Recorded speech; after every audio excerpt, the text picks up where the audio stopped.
ठहरो, कोई जरूरत नहीं पुलिस को मेरे दरवाजे पर बुलाने की। मगर बड़े भैया ये रवि, मैं अभी तक मरा नहीं हूं।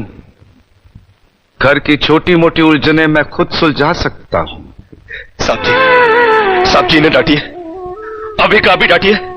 अरे छोटी मालकिन के गहने चोरी हो गए और ये लोग हम पर शक कर रहे हैं। ये लोग सोच रहे हैं कि वो गहने हम कहीं बेचा है।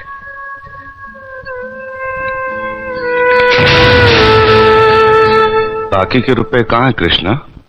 क्या क्या पूछा आपने साहब जी? मैं पूछ रहा हूं कि बाकी के रुपए कहां है? ये आप पूछ रहे हैं साहब जी अपने कृष्णा से?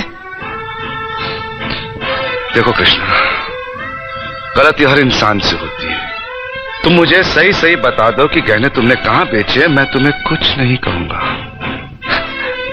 अब कहने के लिए बाकी ही क्या है साहब जी? एक छोटा सा सवाल पूछ के आपने बहुत कुछ कह दिया है साहब जी। कृष्णा, बात को आगे मत बढ़ाओ। बात आगे बढ़ चुकी है साहब जी, बात आगे बढ़ चुकी है। अब तो आप पुलिस को ही बुलाइए।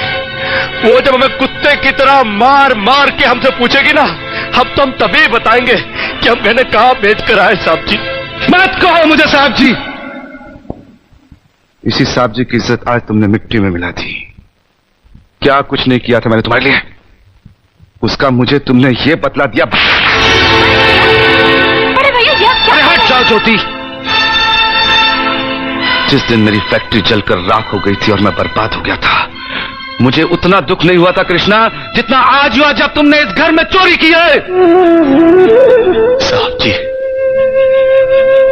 बचपन में जब हमारे माँ बाप मर गए थे ना और हम अनाथ हो गए थे ना, तब भी हमें इतना दुख नहीं हुआ था जितना दुख हमें आज हुआ है जब आपने हमें चोर कहा साहब जी। आपने हमें चोर कैसे कहा साहब जी? और ज्यादा सफाई देने की जरूरत नहीं है। दूर हो जा, मेरी नजरों से दूर हो जा। निकल जा इस घर से। अरे इस घर से ही क्या, इस गांव को ही छोड़कर चले जाएंगे। अरे मुझ अनाथ का क्या है, काट लेंगे अपनी जिंदगी कहीं भी। इतने साल इस घर में बेफिक्री से ये समझकर काट लिए कि साहब जी का हाथ है हमारे सर पर। हमको क्या है परवाह किसी बात की, मगर नहीं, अब हम जान गए कि इस दुनिया में अनाथ का कोई नहीं होता। हम जा रहे हैं साहब जी और इस घर में कभी नहीं आएंगे। अभी निकल जा।